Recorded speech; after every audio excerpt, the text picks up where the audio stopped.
Hello, welcome back to the Cricket Nerds. It's me and Benji today, and we're doing an auction reaction. Thank you so much for the continued support. Thank you to everybody that tuned into the live stream that we did yesterday of the auction. We really enjoyed it, actually. It was good to have so much conversation. There was a lot of messages in the chat. I think we had about 700 over the total time that we were doing it. So it was really good. Next live stream we do, absolutely tune in. So we're going to be just talking about how each team has done in the auction, give them a rating out of 10, and whether or not we think they're going to do all right, basically. So the first one we're going to look at is your beloved CSK. We're going to go through top to bottom, I think. Yeah, you reckon? Well, we'll talk about a potential 11 for CSK. Do you want to rattle one off? Let's go through quickly. Well, I think overall, CSK had a good auction. I think in the past, they've had mixed, like last year's mega auction, they stuck with what a lot of the same, a lot of what they know. And this is the first time I've really seen CSK spend big. And they did. They spent big. They splashed out 16.25 crore, tying before this auction the record that was ever spent.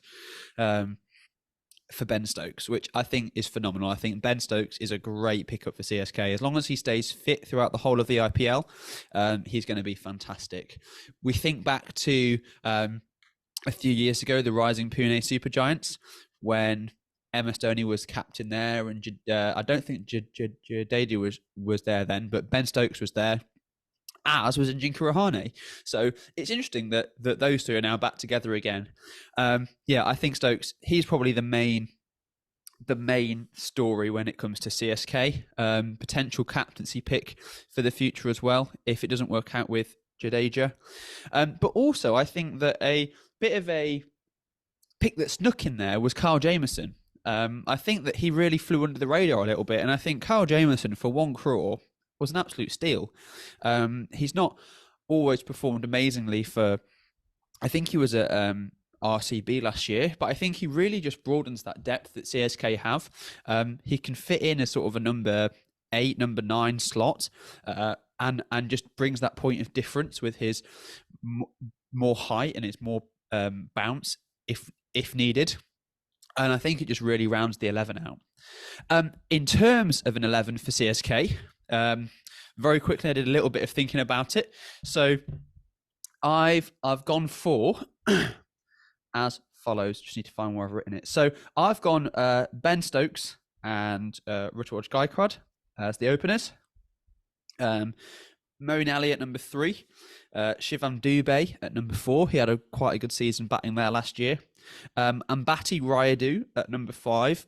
Can also be backed up by somebody like Ajinkya Rahane. Jadeja, that number 6 slot. MS Dhoni, captain, wicketkeeper at number 7. Kyle Jamieson or Deepak Chahar at number 8. Not quite sure which way around that they'll bat, but they'll be 8 and 9. Then I reckon Mukesh Theekshana, and then somebody like Chowdhury.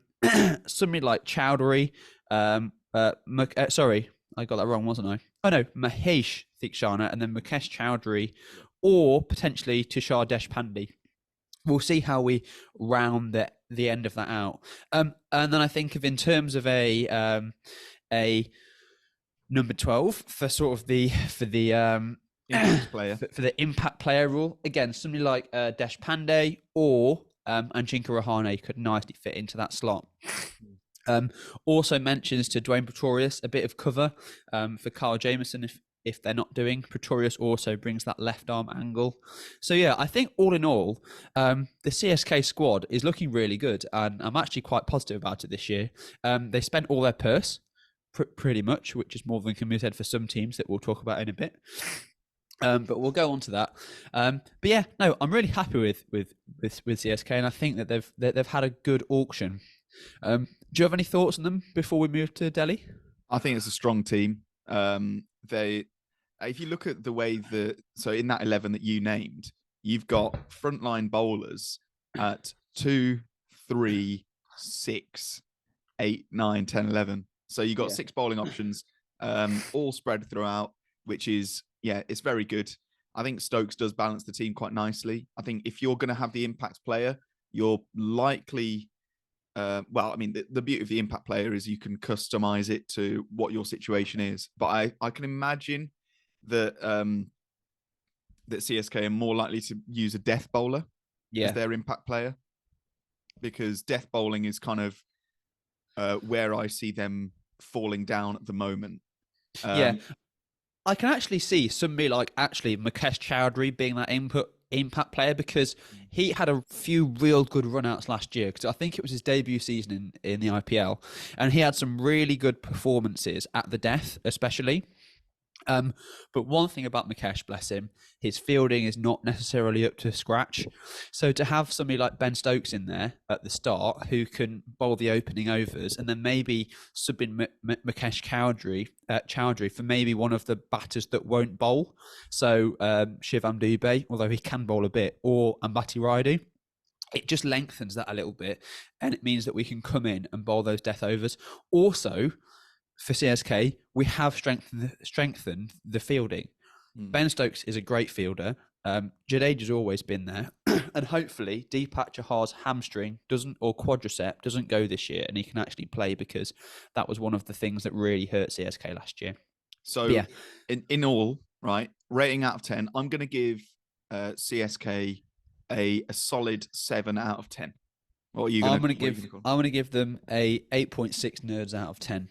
8.6 nerds out of 10. Great. Right, we'll move on. Next one we've got is Punjab Kings, my beloved Punjab. So we're not going to Delhi, we're going straight to Punjab. Going straight to Punjab. So yeah, we can't be doing with alphabetical. We're doing it in order of teams that we like. Okay. So Punjab next, and the 11 that I've got, we've got Shikhar Dhawan, the captain, and Johnny Bairstow opening. I've put Prab Simran Singh at 3, Liam Livingston 4, Jitesh Sharma 5, Shahrukh Khan 6, Sam Curran at 7. Depending on the conditions, either Rishi Dhawan or Harpreet Brar at number 8. Kagisa Rabada at 9, Rahul Chahar at 10, and Arshdeep Singh at 11. And then my impact player is most likely going to be Raj Bauer, because he can bowl and bat.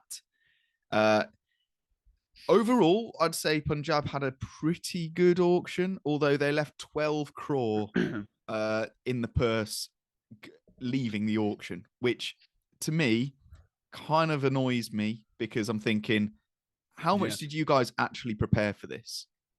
Realistically, we bought 2 players. We bought Sam Curran and we bought Sikandar Raza. Brilliant purchases as a seam bowling all-rounder and a spin bowling all-rounder. Like, that's really good. It means that we've got utility for different conditions. However, where's our number 3? And I absolutely think that we're going to have to show some faith in Prab Simran Singh now, or Raj Bauer. Both of them can bat at 3 if they need to. And Simran Singh has been brilliant domestically for a while. He hasn't really had a run out in the IPL, so he's going to have to have a good season, I think. I think our bowling is brilliant. I'm very happy with it. I think, spin bowling wise, Rahul Chahar has had a good season. Last season, he's been very good domestically. I'm impressed with him in general. So I'm not worried about spin. I'm not worried about seams. Certainly not worried about death bowling with Curran, Arshdeep and Rabada. So I think where we might fall down is that kind of Indian top order batsman, because other than Prab Simran and Raj Bauer, we didn't really pick up many replacements. I think there might be some uncapped players that I'm yet to really look into. Who was it? I'll just scroll and try and find that. Here it is. The opener that we got was Harpreet Bhatia, who, from what I've seen on his stats, isn't very good. So I don't know why we purchased him. I'm disappointed we didn't go for even somebody like Manish Pandey, who we could have definitely afforded. Planning for Punjab was not great. So for that reason, it's a very strong squad though. So I'm going to give them a 6. I'm going to give them a 6. I think also you like something like, I know Sandeep Sharma was at Punjab last year.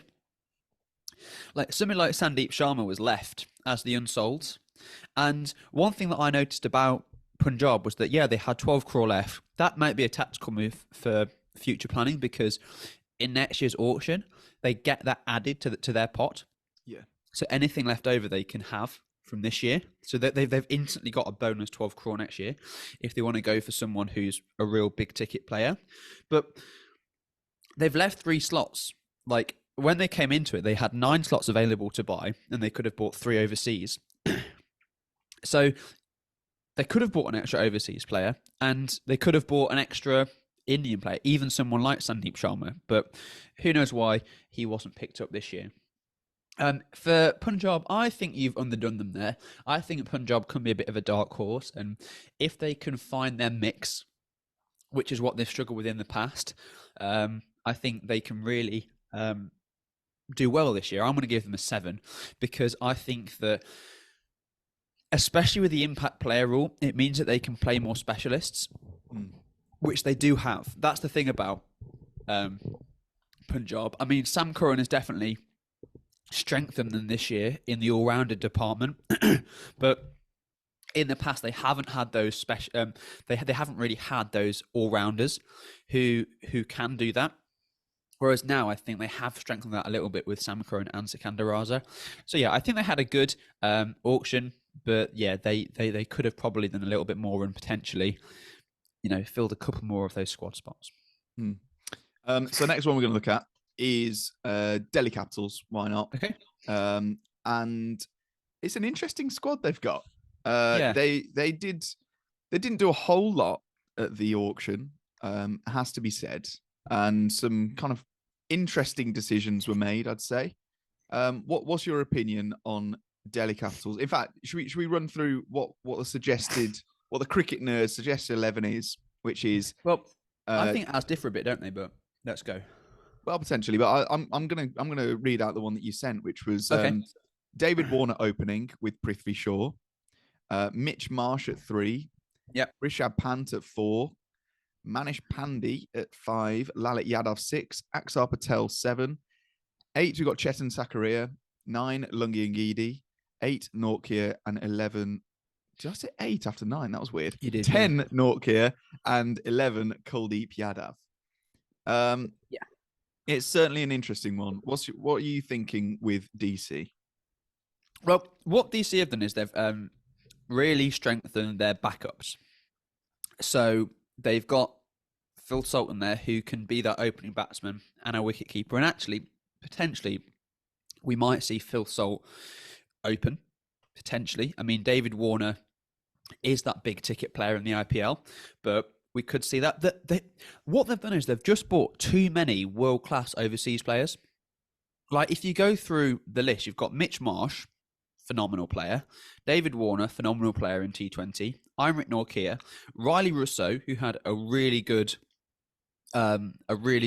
World Cup. You've got Rothman Powell, who is just built like a brick wall and can smash it all over the park. Mustafiz Rahman, an absolute magician. We saw him for years at Rajasthan be a magician. Phil Salt, who we're actually saying that he's a backup player, but he's not. He's incredible in World T20 stage. We've seen him all over the place perform really well. And Lungi Ngidi. So, there's no weak spots there. All 8 of them could definitely get into a final 11 in most teams in the IPL. I think where they lack a little bit is in their Indian cover, in that Indian talent. I think especially around that number 6 spot, we've got Manish Pandey as sort of that middle order, but I think they're a batter short. Yeah, that's why I've had to go for Lalit Yadav. Yeah, we've got like Sarfaraz Khan, who can potentially come in. But I've got to say, as a red ball player, I think he's absolutely outstanding. I think he's one of the best in India, and I think he needs to be picked.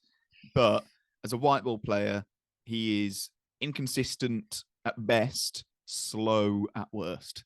So, I agree with you. I think that Indian middle order is potentially where they might fall down. So whether they, decide that instead of playing, both Ngidi and Nortje at the back end or the fizz or whatever, they might then decide to have, Rothman Powell boost that middle order a bit more. So it's there are definitely interesting things. Right, rating out of 10 for Delhi. I'm going to give them a solid 7. I think they've done all right. Yeah, I'm going to give Delhi a 7.5. I think they're a good rounded side. Just one last note before we move on. I'm excited by Mukesh Kumar. They picked him up for 5.5 crore, uncapped player. So yeah, it would just be interesting to see how he is. I think it's his first IPL season too, but he's got some really good stats if you look at them. Right on medium pace bowler. But yeah, it'll be interesting to see how he fits in because he was picked up for quite a lot. So clearly there's something in the scouting about him. So he's quite an exciting player. Who are we talking about next, James? Next one we're talking about is Rajasthan Royals. Okay. So to give you a quick 11 from them, we've got Joss Buttler, Yashavi Jaiswal, Sanju Sampson, Devdutt Padikkal at 4, Shimron Hetmeyer, Rian Parag, Jason Holder, Ravi Ashwin, Prasid Krishna, Yuzvendra Chahal, and Trent Bolt. Now, I think that is an incredibly strong squad. I think they went into the auction with a certain shopping list, which was somebody to like a seam bowler to balance the side towards the back end because they had a long tail last season, and I think they also wanted an Indian batter to come in at 4. Yep. They missed out on the Indian batter to come in at 4. So I think they're just going to have to make do with Devdutt Padikkal again, who he wasn't great last time, really. Because they were like in a bidding war for Harry Brook and who else was it? Pooran was the other one, who both went for insane money. Yeah. So yeah, they missed out on that. But Jason Holder, I think, balances the side really nicely. Yeah. And I'd say Rajasthan are looking like favourites so far for me. I think so. And they've got lots of cover in there as well. I think Joe Root and Adam Zampa in there as well. Not sure whether they'll be both first 11 players, although both of them definitely could be. I don't think we'll see Joe Root play at all. Oh, which is a bit of a shame, but because he's so class with bat and ball. Yeah. And he's such a good player of spin too. So I think that's just something about Joe Root there. Like he deserves to be there. I think for sure he's got all the shots and he's very skilled.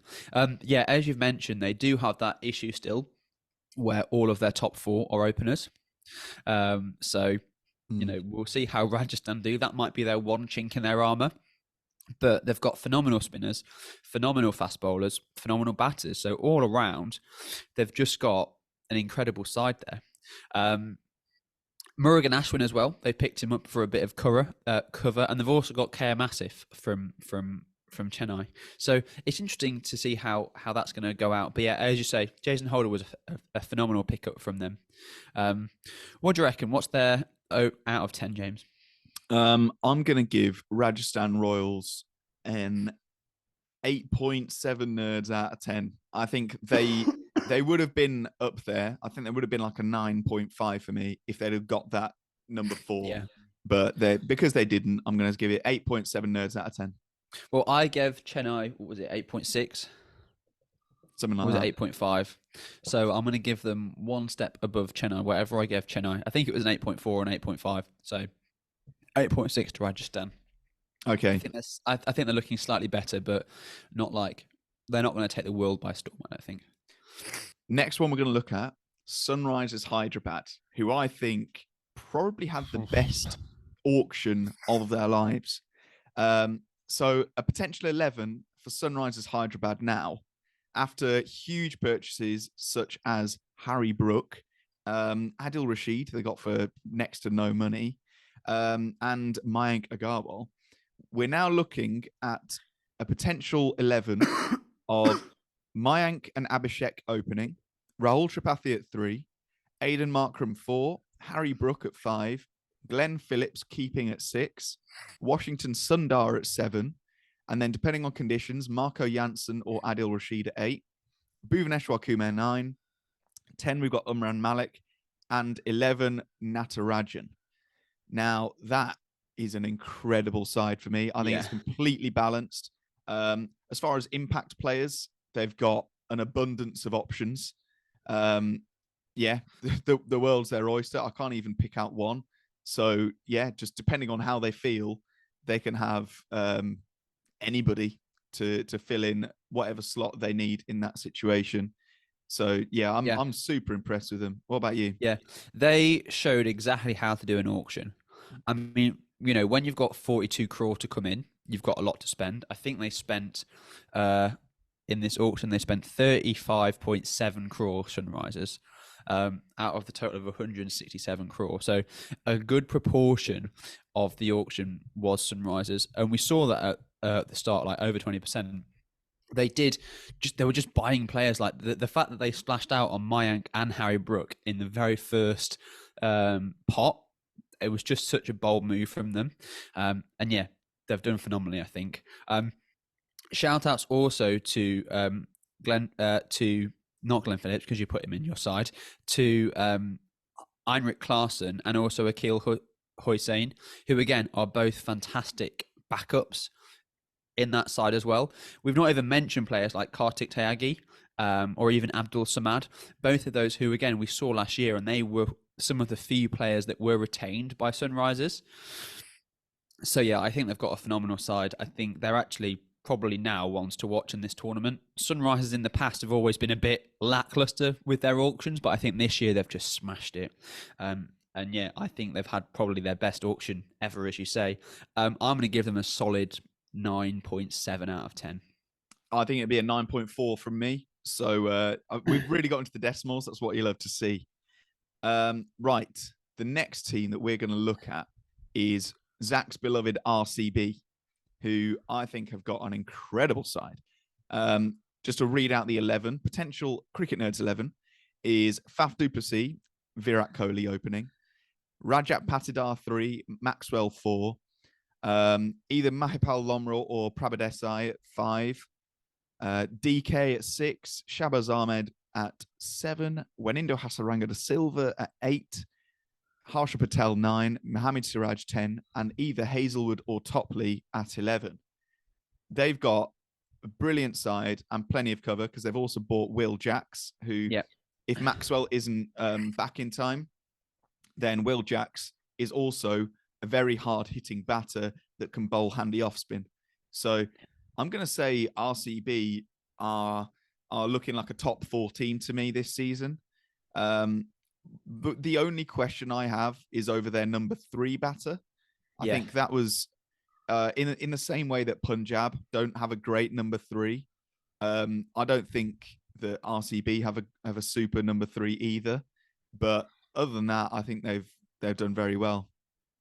Yeah, I think they have. I think picking up those two players, Will Jackson, Reece Topley. Reece Topley for 1.5 crore was an absolute steal, I think, or 1.9, I think it was in the end.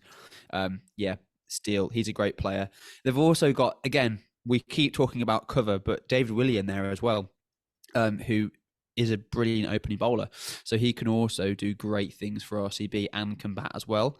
And also, let's not sleep on Finn Allen, who is only in there for 80 lakhs. He'll be gutted that he was retained for 80 lakhs after the World Cup that he had. He was smashing it all over the place. Yeah, I think RCB could be a top 4 team. 9.2 I'm going to give them. Nice. I'm giving RCB also 9.2. I like that number. Yeah. I think one thing that they could trip up on is if Dinesh Karthik hasn't got the finishing power of last year. If he's not in the same form as last year, that's really going to hurt them. But they have a little bit of cover in that department. So, yeah, it's going to be interesting to see how that goes.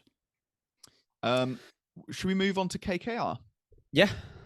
Right. So the KKR 11 that we've written up is Venkatesh Iyer and Ramanullah Gurbaz opening, Nitish Rana 3, Shreyas Iyer at 4, Rinku Singh at 5, Dre Russ 6, Sunil Narayan 7, Shardul Thakur 8, Umesh Yadav 9, Lockie Ferguson 10, and Varun Chakravarti at 11. Yes, they've got a good side. I think the one spot for KKR that's a little bit up in the air for me was that how they're going to do that middle order. So how they're going to do Shreyas Iyer, Nitesh Rana and Rinku Singh. If Rinku Singh will play at all, if somebody else could fill into that role, we may see someone like Dre Russell go a bit higher up. They've got cover in there as well. Shakib Al Hassan and David Visa, both players that we could see in this IPL too. I think the issue is they just haven't got enough Indian talent. With the fact that they let Sheldon Jackson go this year, I think that could be an issue for them. So I actually think that they've got a decent replacement for Sheldon Jackson in Jagadeesan.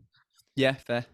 He's a potential opener for them, and he's a wicketkeeper, which then means that they could get away with not playing Gurbaz and strengthen that middle order, like you say, with either a Shakib or a David Visa. And I think Visa is a brilliant purchase. I don't know. I think he's criminally underrated by the IPL circle.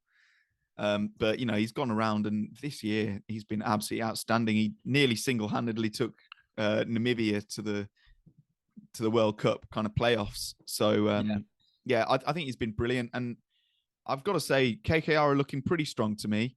However, I've got to say that they haven't replaced Shivam Mavi very well.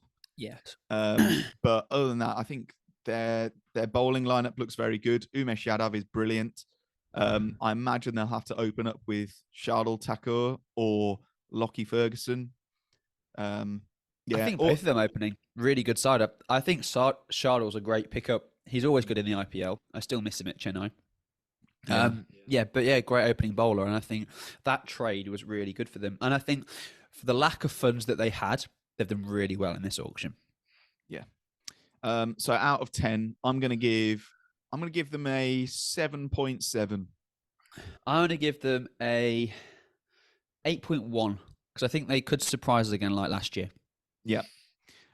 Next team that we're going to look at is Gujarat Titans. Ooh. Obviously won last year. They didn't really have that much of an all-rounder apart from Hardik Pandya. And for that reason, I think the impact player rule is going to have to be the savior of Gujarat Titans this season.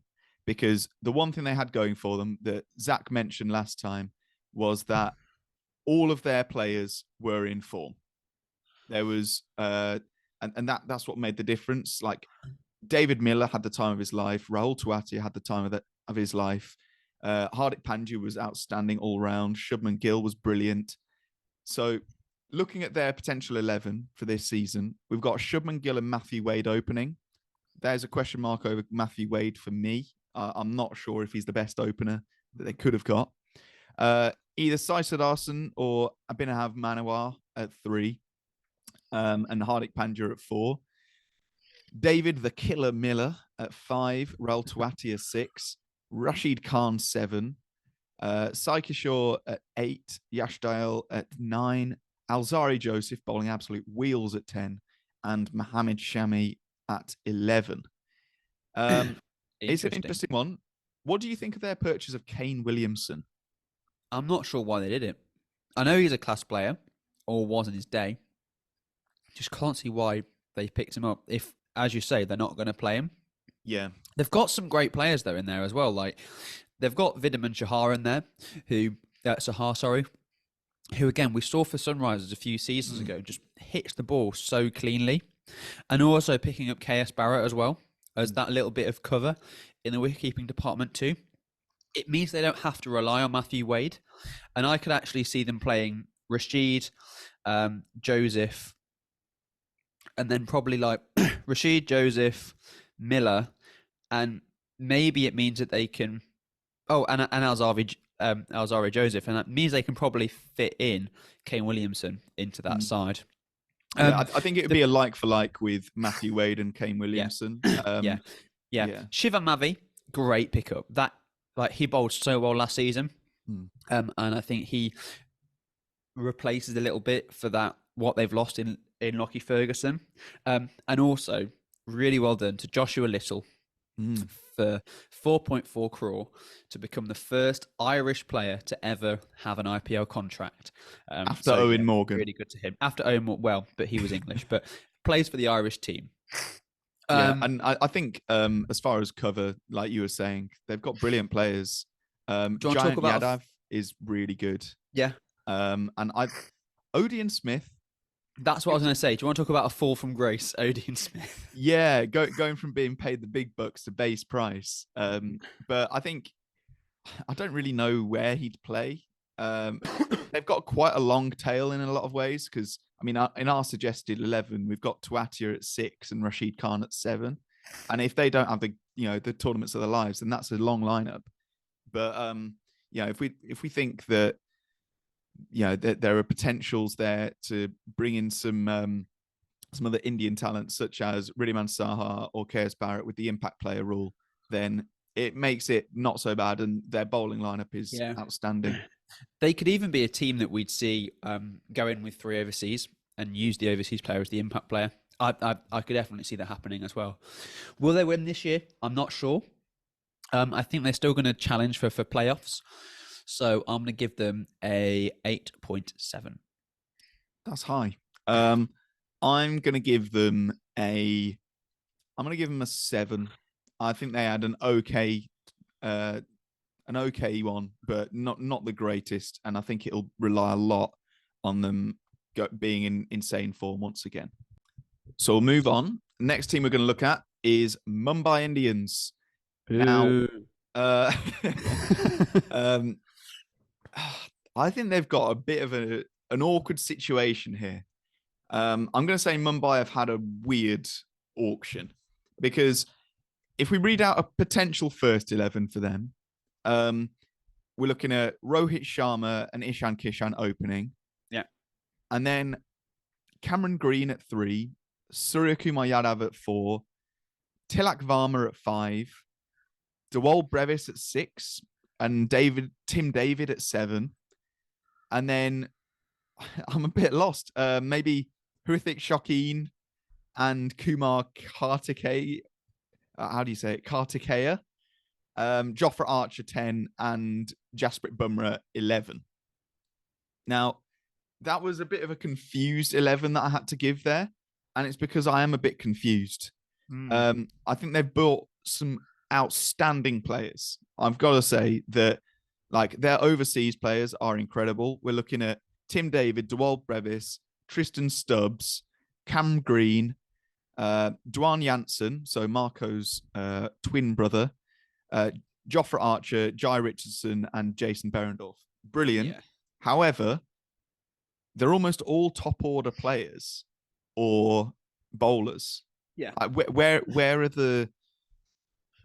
the middle order Indian players? I think Mumbai are going to be relying very heavily on their scouts once again, because from what I'm seeing, that kind of the 7, 8, 9 is just a bit confused for me because unless you're going to have Tim David or Dewalt Brevis at 7, then I don't see how you balance the squad.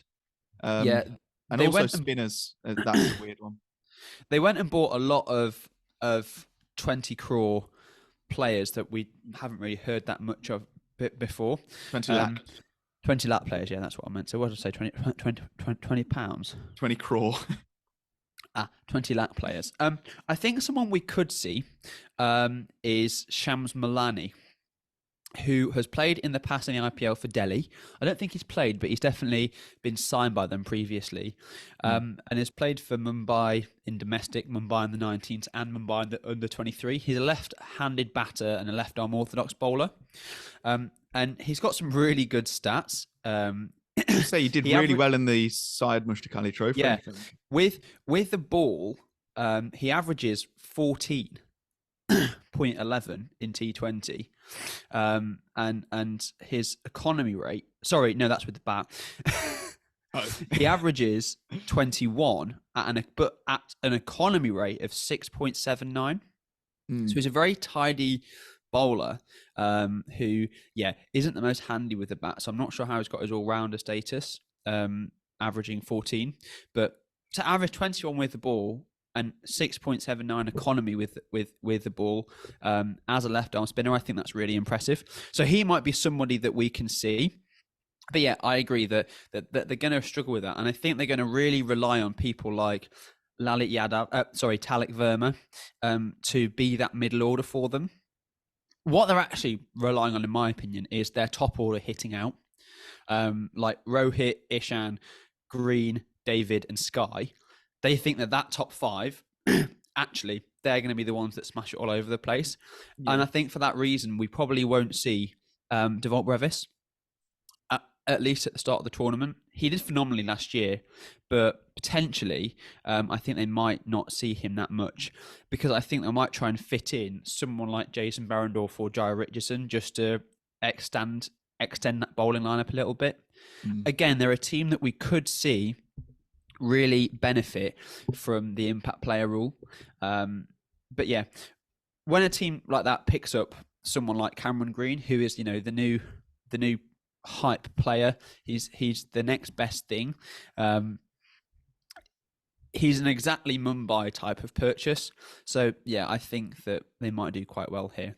Yeah, I think they might be a dark horse, because it can either go two ways. They're either a dark horse or they're really going to miss Karen Pollard.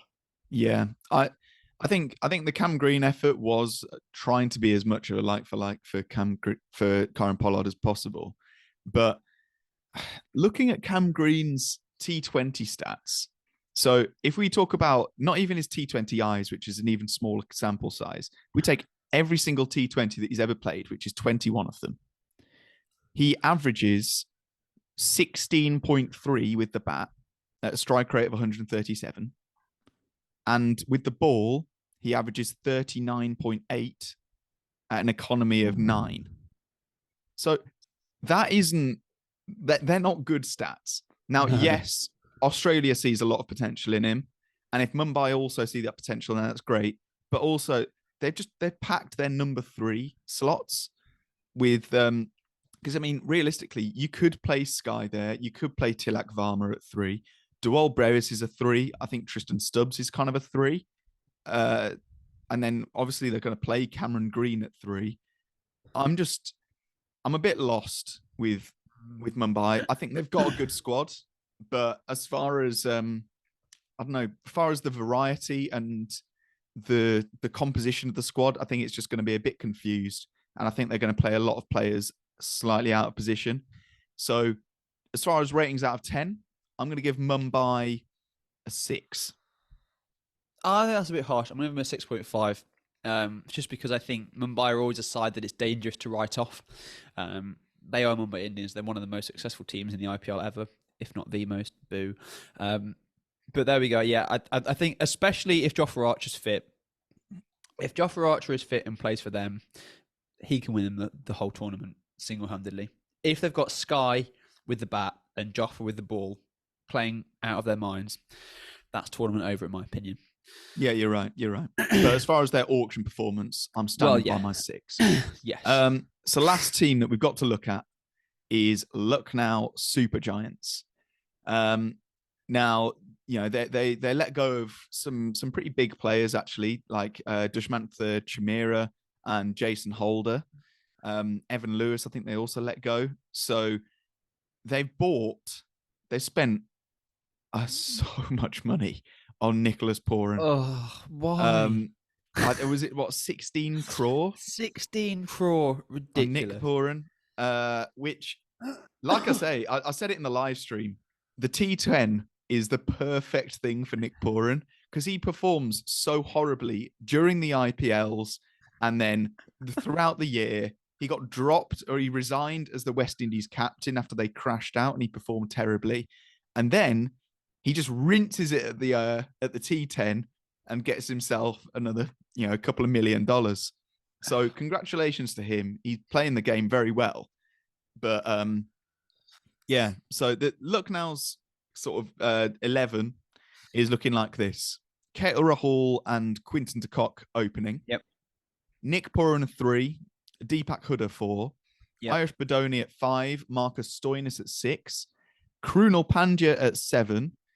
And we've got a bit of a long tail because I'm seeing Mark Wood, Bishnoi, Avesh Khan, and Mohsin Khan. Now, don't get me wrong, they've got a very good team. And as far as backup players go, I'd say people like Manan Vora, Kyle Mayers, Daniel Sams, Prerak Mankad, Naveen Ulhat, and Jada Vanadkat. We've got a lot of exciting players there, a lot of experience mixed with talent. But the Nicholas Pooran purchase, I think, was weird to say the least, because he is an inconsistent wicketkeeper batter, and they've already got 2 wicketkeeper batsmen that are consistent and very good in the IPL. And I just don't know why they'd go for Nick Pooran over. Yeah, if you want to boost your middle order, get someone like Harry Brook or Will Jacks or anybody. I was a bit lost with that one. What do you think? They've just bought 3 wicketkeeper batters. Like, they've got 3 wicketkeeper batters that they're all paying huge money to. Quinton de Kock, Nick Pooran, and K. Rahul. Like, it's just, I don't really know the thinking behind that. And I think it's going to be interesting to see if they actually gel as a side. But yeah, the Nick Pooran buy confuses me so much, because we've seen him at Punjab, we've seen him at Sunrisers have horrible times in the IPL.